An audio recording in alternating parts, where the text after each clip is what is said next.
Steve. How are you today? I'm doing great. It's a pleasure being here and excited to have this conversation. Yeah, we're here to provide value and to support and help our new neighbors coming to the lake. Yeah, I'm super excited. I've been living at the lake for 10 years and I just love the lake. And so this business and this conversation is really us trying to find a way to give back to the community and give information to folks that are new to Lake Anna as well. hmm Yeah, we want to see everybody enjoy the lake just as we do. I'm here so that I can help future homeowners really go through the process of what's important when you're buying here. So I don't want your dream boathouse to become a nightmare or to have you have frustrations. So there's some important steps that you should be taking in order to make it smooth, make it fun, and you be able to get your dream boathouse. Steve, can you tell us a little bit more about you and how you even came to doing this business? Well, and I'm sure you've seen this in your business, but over the last 4 years, there's just been tremendous growth at Lake Anna. And right during the beginning of the pandemic, I launched a company called Mid-Atlantic Water Sports, which was a boat dealership, and didn't have anything to do with docks at that time. And we saw this major demand for boats, and all these people were moving in, buying properties, building homes, looking for docks, and needing a boat. Well, it became a natural progression with some relationships I had built around a lake for some folks that were looking to get into the dock building business, that the demand we were seeing for boats kind of matched and mirrored the demand for boat houses. And so we launched a year after Mid-Atlantic Water Sports, we launched Mid-Atlantic Dock Builders. And it's been a great journey, and it's been a great joy. I ended up, the first boathouse we built was my personal boathouse. We did all our, testing and got all the kinks out on my dock. And ever since then, it's just been a passion to help people have the same joy that I had once that boathouse was completed at my house, to help them have that same joy. So, Fantastic. Fantastic. That's awesome. Well, and this is certainly a boathouse to be proud of for sure. thank you. Mhm. So, when you go under contract with a property that's lakefront that you're planning on building a boathouse on, the first step you need to do after you get under contract is contact Steve for a site visit. Steve, would you mind telling people what you do at a site visit and why it's such a crucial part of the purchasing process? Absolutely. It's important to understand that, when you buy a property, there's a certain spot on your property that technically you won't own. And the governing entity of Lake Anna owns that property. And we want to assess A, can we build something? B, what can we build? And so we're going to assess how much water frontage there is. We're going to assess if it's in a cove. Is there, we're going to cut it up into a third of a cove 3 times and see if in your third of a cove, if we can squeeze something in there. And we're also going to assess your neighbors on both sides extension lines to make sure that within 15 feet of those extension lines, we can build a dock or boathouse for you. So we're looking at that. And the biggest thing that I always ask is if it's accessible in that due diligence phase in the real estate transaction. If I can get my hands on a plat, that's going to tell me a big piece of the story. Yes, the extension lines are really important because that gives you the guidance of how far out you can go and how wide you can go in a boathouse. So along with the a plat, I would imagine that if there's any previous approved boathouse plans, you'd like to see those. Do you also like to look at HOA documents in terms of any restrictions that are there? Yeah, oftentimes it's important to know what kind of HOA covenants there are. There are HOAs that permit 2-level docks and HOAs that don't permit 2-level docks, that kind of thing. But also to know if there's already pre-established site plans that would show where the boathouse can go and the size of that boathouse. And there are several HOAs around Lake Anna that have those established. So with that note, know before you close. Okay? That's the most important thing. Now, Steve, can you tell us, with the site visit, what does it cost? For Mid-Atlantic dock builders, well, I'm here full time. So if you give me a reason to go hang out on the waterfront piece of property anywhere on the lake, and it gets me, around the water, I'll go. We don't charge anything for a site visit. You love helping people, that's for sure. I do. And I love getting my lake fix. So it gets me that too, but I do love helping people. So, just a side note, I've seen Steve get into the water to do his site visits, to know what the depths of the water is. So he's all in. So it's a real treat when you have him to your dream property. And he's the expert. I can tell you that Steve knows the ins and outs of the governing body here. He knows their regulations, which is most important. But more importantly, he also knows about the code says each of the counties. We have 3 counties that make up Lake Anna, and he's very familiar with that. So he's the expert here. And if he's willing to do it for free, make sure this is one of your do's. The don'ts. Don't assume because you have a plot that shows that you have 100 linear feet of waterfront that you can do whatever you want. So, Yeah. do your due diligence. Okay? Steve, can you tell us anything else about the process? It can be lengthy depending on like where you are located on the lake. So, you go to the site, they tell you what their wish list is, and you can tell them whether it's feasible or not. That's Pretty right. much. Right. That's only part of the process, you all. So after that, can you tell them a little bit more about how they contact Krista and when after they close? You have to close first. What are the next steps?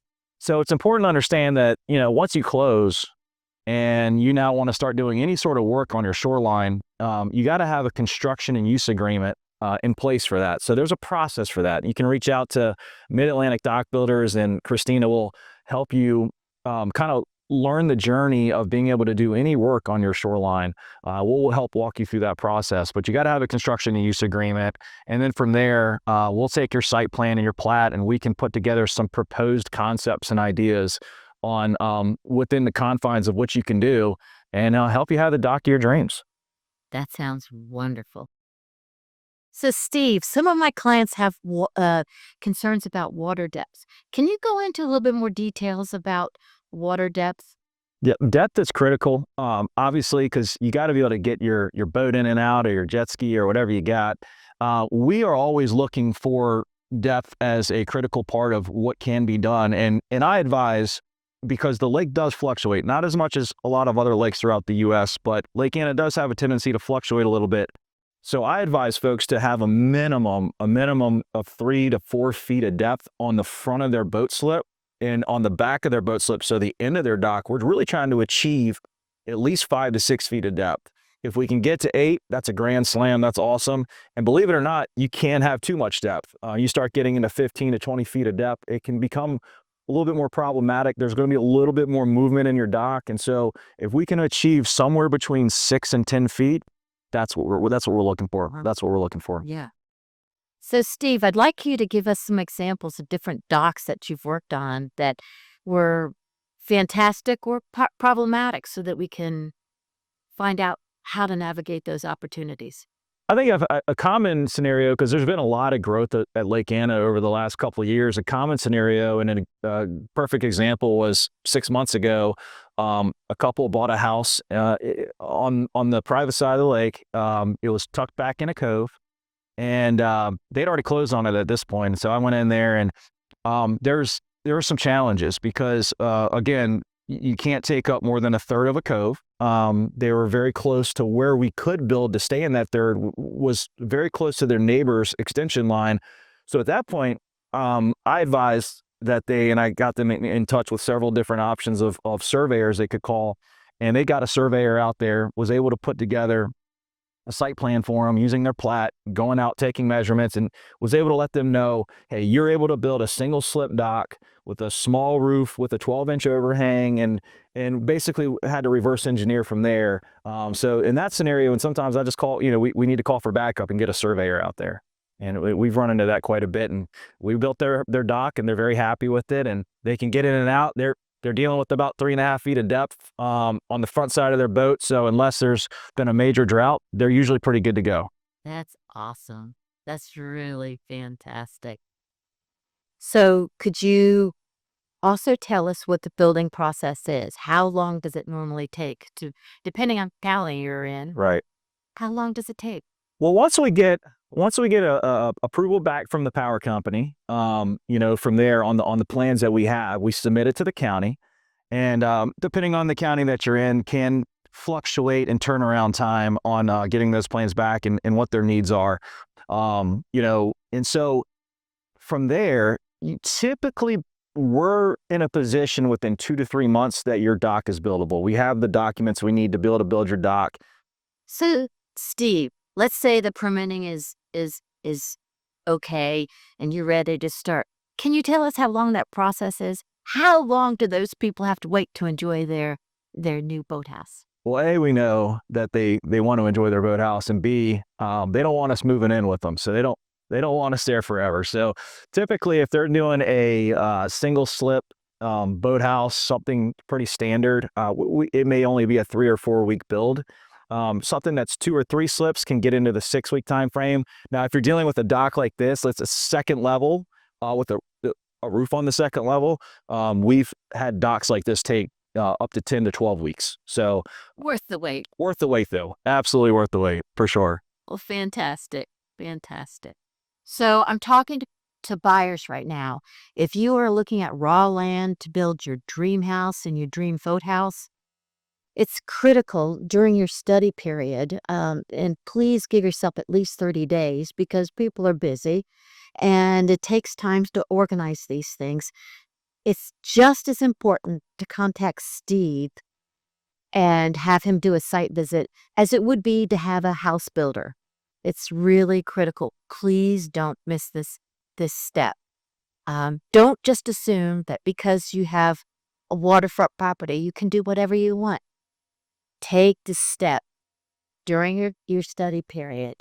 So, Steve, would you mind discussing some examples of where you've helped homeowners? Yeah, actually, it's funny enough. My kid's last basketball game in Mineral was this past Saturday.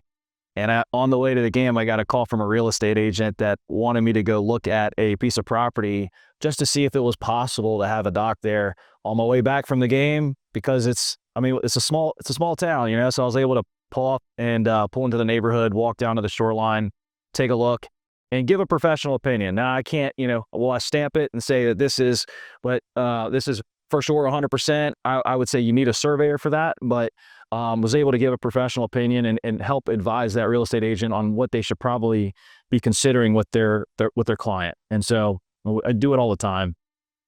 That's fantastic. So you really help the new community. Perfect. Absolutely. So, Steve, do you mind going into detail about how you figure out how much boathouse a homeowner is able to build? Yeah, that's a really good question. We have found that, a lot of times when people are looking at a property, you don't really know how much waterfront you have, which is why that plat's super important. And once we get that plat and we can identify how much waterfront you have, the rule is basically 65 to 100 feet of waterfront, 65 to 99.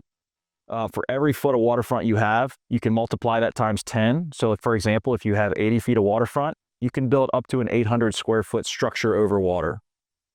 Anything from 100 to 300 feet of waterfront, or 100 to 299 feet of waterfront, you can build up to a 2,000 square foot structure. And anything over 300 feet of waterfront, you can build up to a 3,000 square foot structure over water, or multiple structures equaling a total of 3,000 square feet.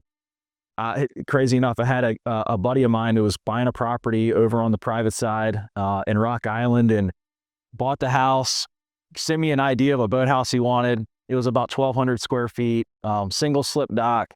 And we went and looked at the property together, and I walked down there. I was like, you could get a larger boathouse if you wanted, because I knew he wanted something bigger. And he's like, I don't think I have enough waterfront. And he thought he only had like 180 feet of waterfront. Well, I was pulled the plat and then I ran measurements. He had 430 feet of waterfront. It was incredible. I was like, man. So we were able to recreate his boathouse for him and build a much nicer dock, but or much larger dock, I should say. But anyway, so it's definitely important to understand that piece of the business. It's nice to have those type of success stories for sure. Yeah, it doesn't happen often. I can tell you. Usually it's the other way around, but yeah, sometimes people get surprised. Yeah, yeah. And that's why it's important to do your due diligence, right? For sure. Yeah. So, Steve, we talked an awful lot about personal boathouses. Let's please look at community boathouses and docks. I mean, that is an asset that's really important to HOAs. And I know personally it's important to do several crucial steps. One is maintenance, at least once or twice a year, inspections. Can you tell me how you do that? How do you help HOAs with that step? We really have two different scenarios there, right? We have for common areas and community docks, we have repairs and maintenance. So it could be that we need to go maintenance some boat lifts or replace boat lifts altogether, or it could just be that there's issues with the deck that we really just need to go in there and shore some things up. Now, on the assessment side, when we're going to go do inspections and assessments, that's a bigger study period. And so there is a little bit of an investment for community docks and for POAs and HOAs. We do have a lot of extensive research that needs to be done to determine maybe the lifespan of that dock, how much they can expect to get out of it. When is it going to be, as they're building their budget, when should they plan for that replacement? And we can even talk about things that they can do along the way to keep that dock longer until they got the budget to be able to go full on replacement. And then we can go in and assess each individual slip, because depending on the POA covenants, knowing the value of a slip versus the value of that common walkway and the delineation there is really important for them. So we go in and we put all that together in a report and we send it on, and what they do with it from there is that's we'll let them handle that from there. Right. But you're giving them crucial information for planning purposes. And that has to give the community, the residents, a peace of mind that their number one asset in the community area is being taken care of, and planning is underway and in consideration for long-term projects and funding. Right. Very cool. The common area and the community areas, safety is priority number one, but making sure that the structures are in place that help lock in and stabilize the value of those homes and those HOAs are also very critical too. Absolutely. Absolutely. Because, I mean, that makes or breaks a community area with it being, it can add value if it's beautiful, rebuilt, and in good condition. For sure. Whereas if it's not well maintained, that could turn away some potential buyers. Yeah, one of the tips I would also give communities and HOAs and POAs when they're assessing repairs or looking at an entirely new dock, that the difference between lumber decking and composite and PVC decking, the price difference is kind of shrunk. So for longevity and in protecting that investment, we are advising, this is just a total side note, but we are advising these common areas and these neighborhoods to go with the composite material versus the old school way of doing it, decking. And then of course we do floating docks all the time as well, which protecting that investment so you don't have to do this again in 20 years, right? And the maintenance is minimal compared to wood. That's right. Right. Yeah. For sure. Excellent. So Steve, I just really want to thank you for your time, your expertise, and your wonderful knowledge that you're sharing with potential homeowners here. I really appreciate it. And I also want to thank you for tuning in and listening to our mini series. And listen, if you have questions for either Steve or I, we're here to help. So please feel free to reach out to us. But again, thank you for tuning in.